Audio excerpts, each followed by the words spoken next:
So we're up and running in Windows 10.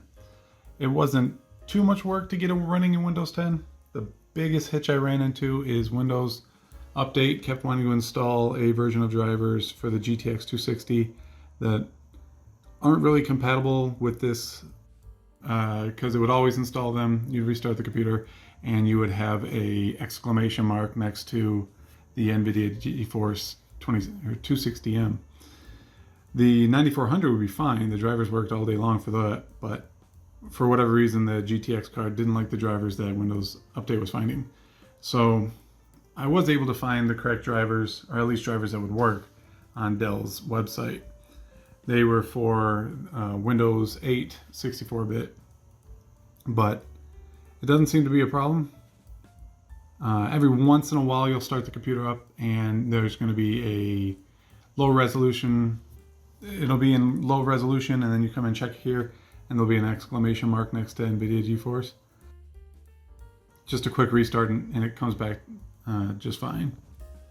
So we've been sitting here idle for about, I don't know, 13 minutes. And our idle temperatures are pretty low. It bounces around here and there. Usually sits around 34, 36.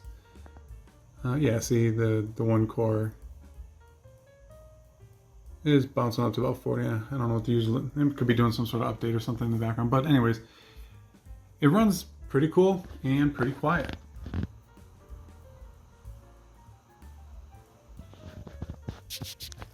So naturally, what we're going to do is put it through a couple of benchmarks. We just want to see how well that 260 runs, and we'll run Heaven Benchmark to check that out. And we're going to run Cinebench R15 to see how fast the CPU is. I got Cinebench open here, and we're going to get it going. Considering we are on a Core 2 Duo 8600, I'm going to guess this isn't going to be a real high score. If I had to guess, I'm going to say 120. We'll find out.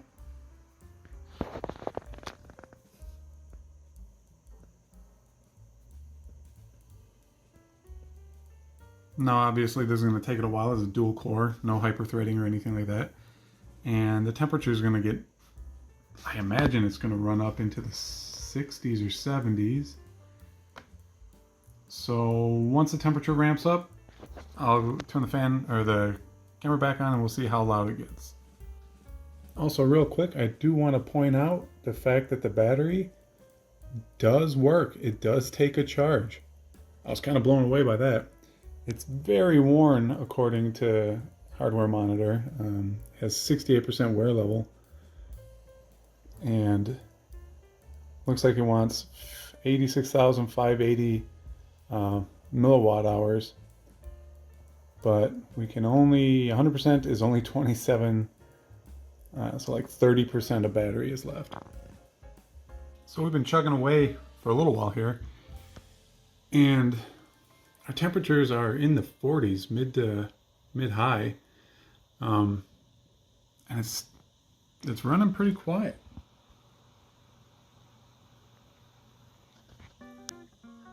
Honestly, thought we were going to be higher than this, and I thought maybe it's just not clocking up high enough. Maybe there's a setting that's keeping it lower, and we are at 2.35, 2.3 gigahertz. Which is surprising. Hey, good guess, 112. What did I say, 120?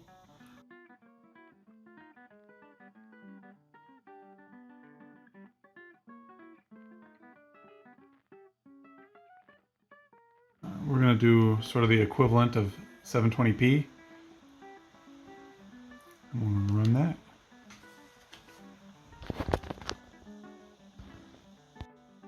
Okay.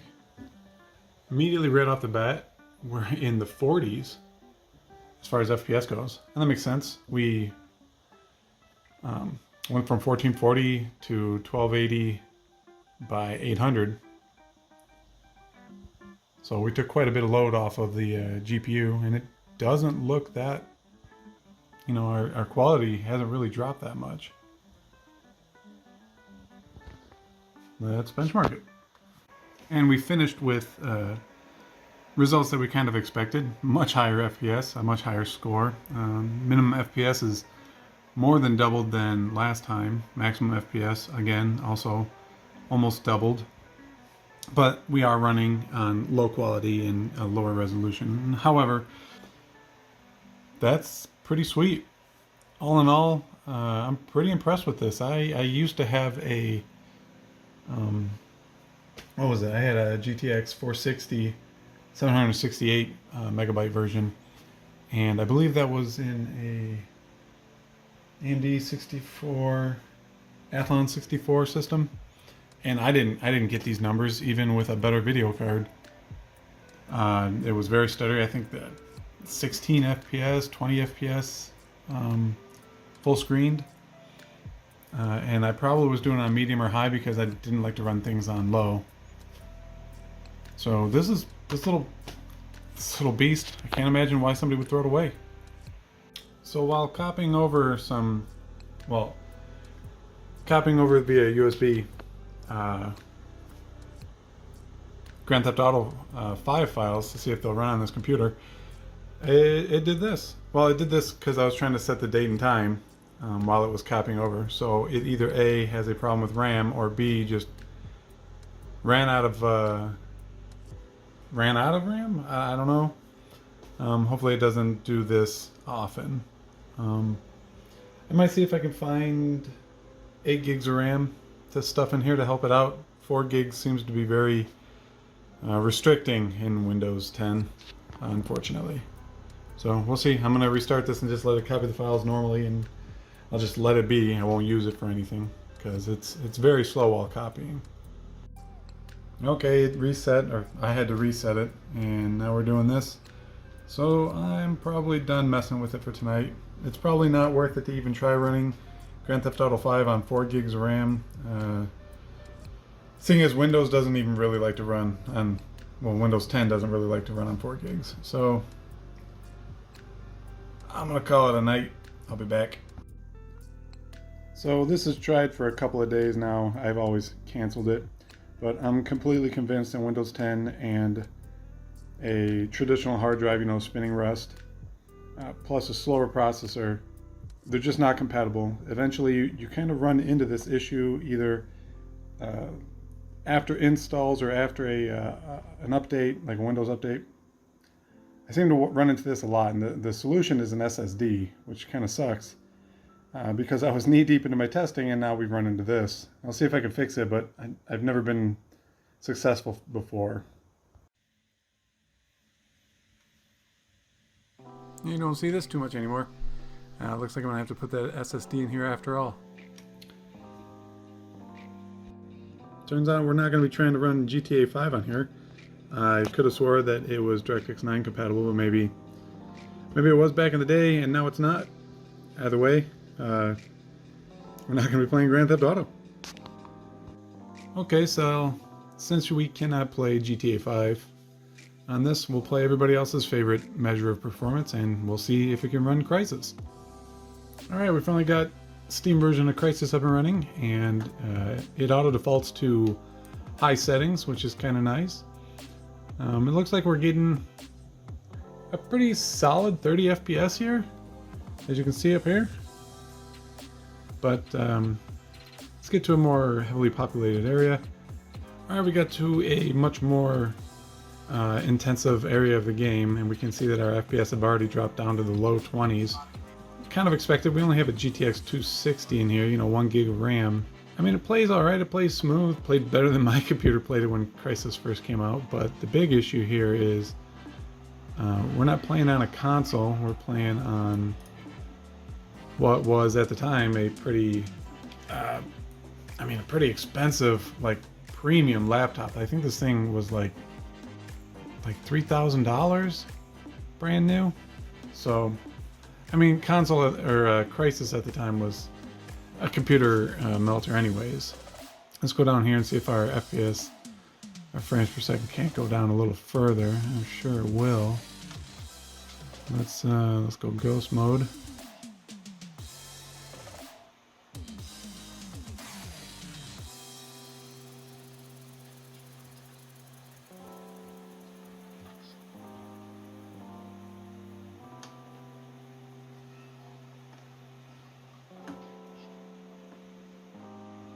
Oh, did you see me, buddy? That sucks for you.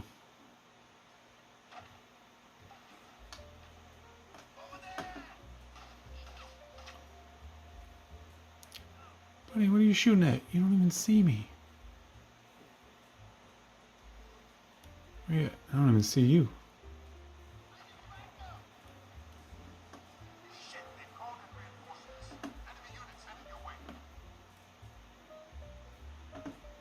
Am I missing something? There you are.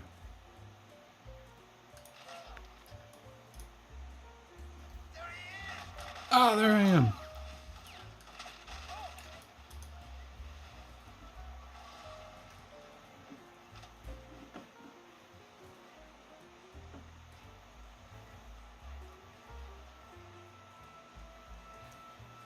Wait. Is it?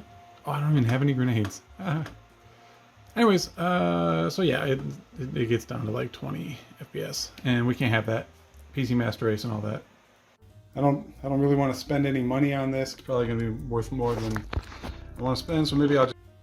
I don't really want to spend any money on this.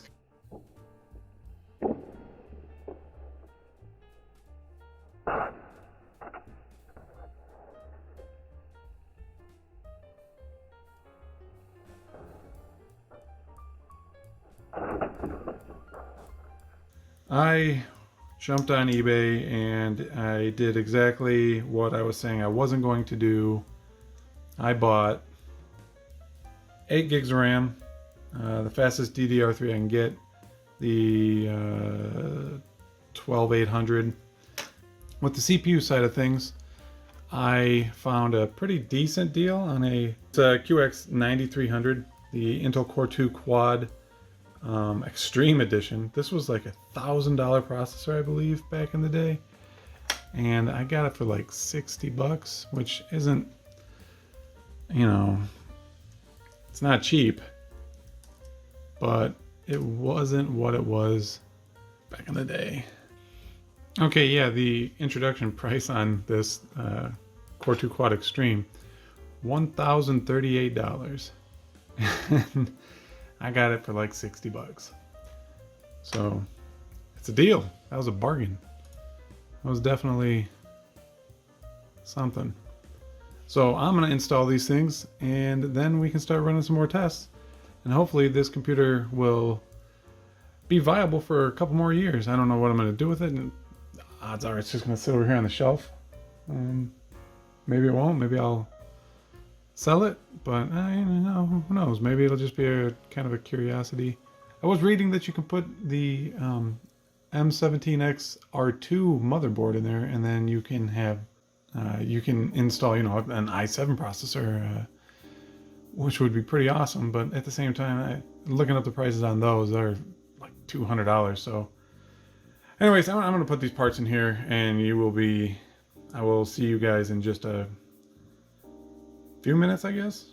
So in keeping the trend alive, this thing it's fighting me. It's fighting me at every single step. I put the new processor in there, the QX 9300, and booted up. Everything was great. Got into Windows, and I checked the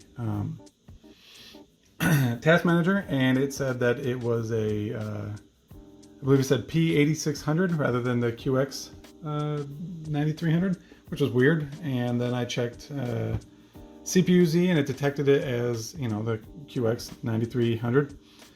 And then I tried running Cinebench, and I was only getting 2 cores. And then I noticed in the performance tab of the task manager, it was also only showing 2 cores. And I was like, that's so weird. So I shut it down, restarted it, shut it down, restarted, messed around with it, reset BIOS, like everything I could think of. I'm like, why is this doing this? I don't understand. And then I was like, okay, well, maybe it needs a BIOS update. Maybe it doesn't have the code it needs in the BIOS to run a QX 9300. This was shipped from the factory with the A00, and I believe the newest BIOS is A07. So I go and I download it, and I decide to restart the computer one more time. I don't know why. And then just for whatever reason, it recognized the CPU as a QX 9300, had 4 cores, 4 threads, and everything was fantastic. And I didn't change anything. I was just like, I'm going to restart it one more time just because. And well, it started working. So I was like, okay, let's install RAM. So this is my RAM. It's 1600 megahertz variety, you know, and I put it in there and I started up. Well, I got 1 stick of it in there right now because I was doing some troubleshooting, but you'll see what this does in a second.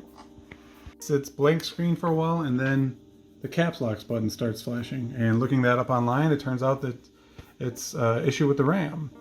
So I put the old RAM back into it, you know, all 4 gigs of that, and it works perfectly. So I have another laptop with 8 gigs of RAM in it. It's not as nice as this. I think it actually might be, not that this is a bad brand of RAM, the Nanya, but I believe it's also 12,800, you know, 1600 megahertz. But everything I read, let me turn this off. Everything I read online said that the 1600 megahertz should work, and it will downclock itself to 1333 if it's not, you know, if your computer doesn't support it. And I've never had an issue where you put too fast a RAM in it. It always just downclocks and works fine. So I don't know. I'm gonna try putting the other RAM in it. If it doesn't work, I'm gonna upgrade the BIOS to the A07 and maybe it'll start working. If not, I have another computer with 8 gigs of DDR3 in it, but it's only 8500 speed. But I guess slower RAM, but more, you know, more RAM but slower speeds is probably better than less RAM with faster speeds. I might make a good video. Anyways, I'll be back. Okay, got the other RAM into the other computer. It starts fine, not a problem. I didn't think it would have a problem. The RAM that was in that one is Nanya as well. So 8 gigs, 12,800 speed, you know, 1600 megahertz. What we took out of there was Nanya as well, so I'm hoping that it works. Let's give it a go. Let's give it a try. Hey. Hey. So it works. Hey, just don't yell at me. Okay. Alright, so wait, where is it? There we go, extended menu. 8 gigs. Good times. Alright. I'm gonna set up BIOS and we'll get into Windows. Well, I was setting the BIOS and it just froze up, and now we're back to this. That's fantastic. Well, I was getting ready to flash to the newest BIOS. All I did is open it up. I didn't press anything and it took it upon itself to start programming. Fantastic. This is either gonna work or brick the whole damn thing. I like how it saved the BIOS to, what's going on, but it saved the BIOS to a backup file. I wish I could have saved it externally to like a USB or something.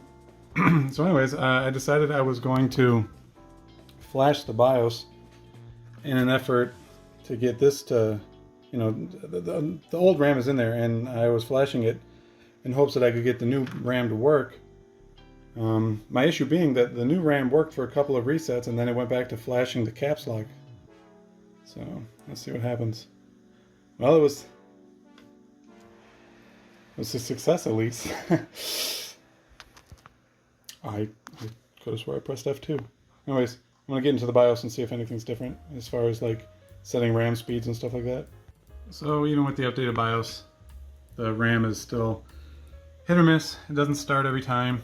You still get that blinking caps lock light, which according to the internet is a memory problem. Anyway, crap. Alright, so 2 weeks later, finally got my hands on some should be compatible RAM. It's 1333, you know, DDR3 10600. Should work. I hope it works. I waited a long time for them. It seems that most shipping companies right now hate me, so I'm not going to get into that. Let me throw this in there real quick. So it booted, as you can see. The correct processor is detected in hardware monitor, which was nice. Our temperatures across all cores are really close, which is really nice. We're sitting here idling around 31 degrees on average. Dips down to 29 and up to 33. But that's fantastic. All of our RAM is detected. Where are we at? First up, Cinebench. Let's go.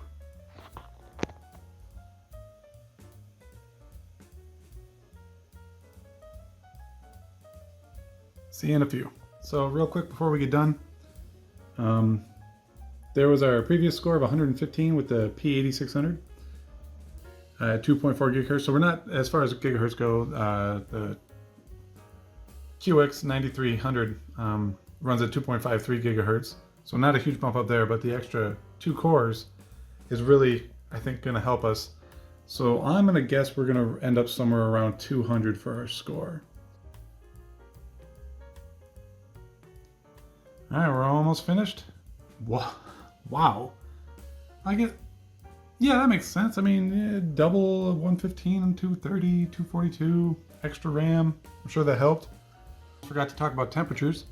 It's topped out at 60 on Core 2. So, well within, it's within success. It's well within acceptable bounds again. Sustaining signals. So I don't remember if we just ran it for a little while with the 4 gigs and the 2-core processor, or if we actually did a benchmark. Here in the first scene, we are nearly hitting 50 FPS, which was nice. So to reiterate the settings from last time, we're running at, nearly 720p. It's a weird size monitor, so it's slightly higher, but low settings, DirectX 9, because, the card doesn't support anything higher, but yeah, I mean, it looks nice and it's running smooth. We'll be back when it's done. Just finished a round of heaven. Minimum FPS 14 and max almost 80, and a score of 1202.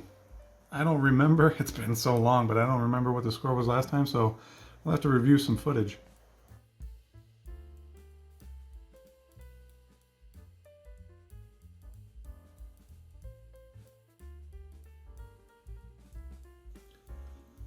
Well, unfortunately, for whatever reason, Crysis absolutely refuses to start in dev mode for some reason. I don't know. I have to run Crysis as administrator, and if I run it, 9 out of 10 times it works. But if I try it from a shortcut with dash dev mode in it to be able to show the FPS, it just won't launch. So we'll just run the game and see if it runs seemingly smoother. There's just nothing I can do. Okay, and we're back in. Knowing whether or not it's running smoother is going to be tough to prove, considering I can't see my frame rate. I tried MSI Afterburner, but it just won't work with a DirectX 9 title.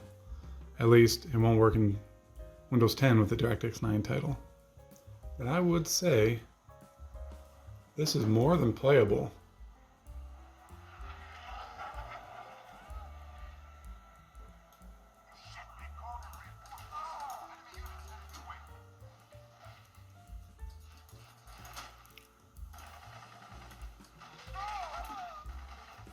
Wait, I forget how to, oh, there we go.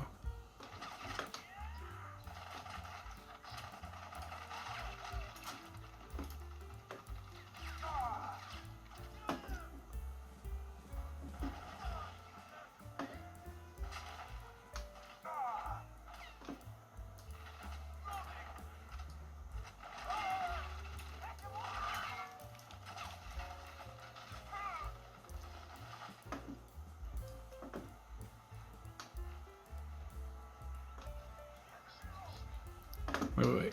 Strength.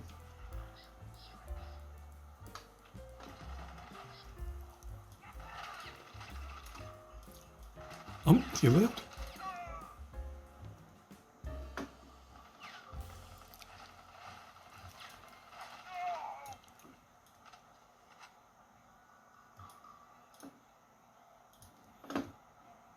All right, well, God, I wish I could have got the FPS monitor working from MSI or even just the dev mode. I don't know.